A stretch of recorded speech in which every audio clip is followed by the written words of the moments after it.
I'm Rachel Ash. And I'm Olivia Rosenzweig. And we traveled to Poland this past February on the Oster-Strobel Leadership Mission. Before going to Poland, we had a few sessions about different types of Jewish activism and leadership, it's a group of 20 of us. They're all juniors and seniors in high school. When I got there, we went to Auschwitz and Birkenau on our second day there. That was on the Friday. And I was standing there on the train tracks, and I thought to myself, I can't believe I'm here. I'm standing in a place where such terrible things happened. And throughout the entire trip, that was the thought that kept running through my head. I can't believe I'm here. In school, for all our lives, we've all heard different stories about the Holocaust. We've heard survivors speak. We've read books. We've heard dozens of things about it, but you can't imagine what it's actually like until you go there. Because before that, it's just stories.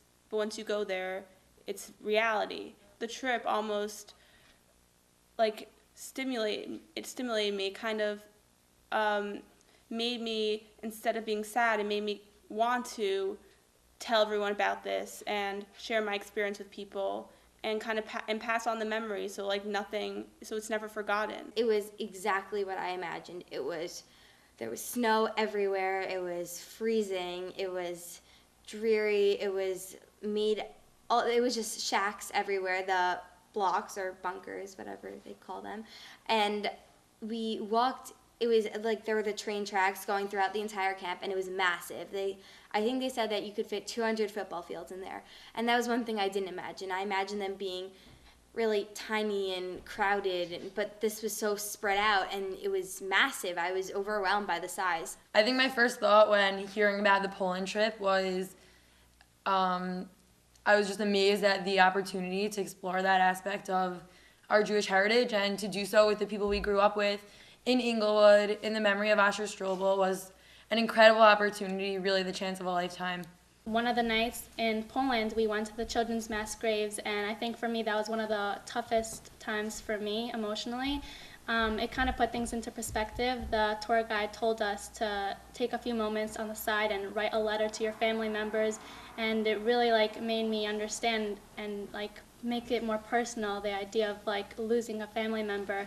Because for me, I didn't really think about it that way. Losing so many people is a very big deal, and I couldn't really keep it in my heart. And just that idea of writing a message to my family gave me more perspective and realized what I'd be losing out on. So growing up, I had always known about the Holocaust, obviously, and I had my grandma lived in Chicago, and whenever she would come, she just told me story after story, and it sort of became it's like a part of her. And so when I told her that I was going to be going to Poland, she didn't think it was the greatest idea.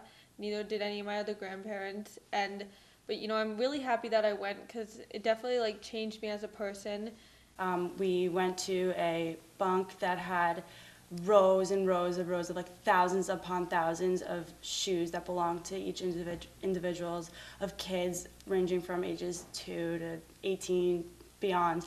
And you were told to take one and hold it and just think that could have been you, or that could have been a family member. And it really I put myself physically in their shoes, and it really changed me, and it made me realize how only 60 years ago that my ancestors, what they went through. We also saw the beautiful aspects of Jewish life in Poland. We went to old shuls. We went to a yeshiva in Lublin.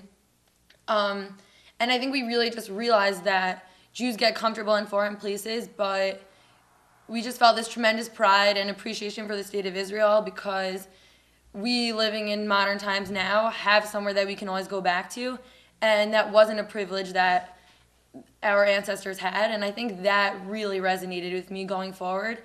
We look to the past, but we also look towards the future. And more so than ever, I try not to forget that. I try to keep it in mind, and just to know that we're comfortable here in America, but we stand with our fellow Jews in Israel. When I was first approached to go on the trip to Poland, I was completely on board with it, because I feel that every Jew should be able to see what the Jews had to go through and I think it's important for every Jew to have an accurate understanding of what took place.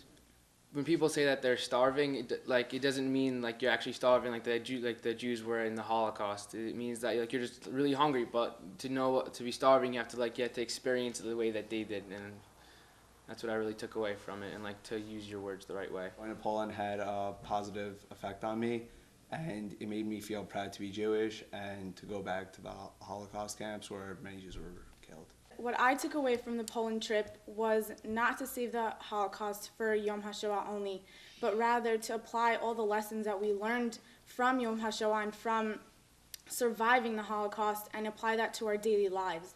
And as the young adults and as this new generation, we need to be the leaders of our generation, and we need to be the leaders of the Jewish nation. I learned many valuable lessons going on this trip. One in particular was to see things in perspective. Our tour guide, Zvi, he said when we were in Auschwitz-Birkenau that we should pick up a stone that was on the ground and carry it in our jacket every day.